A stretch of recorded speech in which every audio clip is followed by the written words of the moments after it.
నా చూపు నీ మీద పడింది. ఇక నీ కష్టాలన్నీ తొలగి నీ ఇల్లు సిరి సంపదలతో వర్ధిల్లుగాక.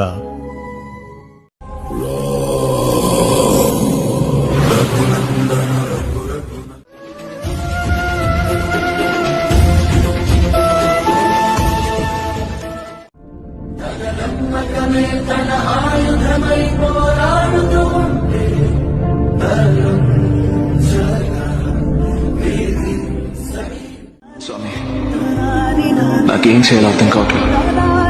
ఎక్కడో దారి తప్పినట్టు అనిపిస్తుంది. నువ్వే నాకు నా ఏకైక దిక్కు.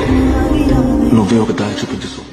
ఇప్పటి వరకు ఎవరైతే నా ప్రాణాల్ని కాపాడారో ఇక పైన కూడా ఆయనే నన్ను కాపాడుతారు. ఒకవేళ ఆయన ఈసారి నిన్ను కాపాడలేకపోతే కాపాడకపోతే కాపాడలేకపోయారు, అందులో ఏముంది? ఆయన ఎలా కోరుకుంటే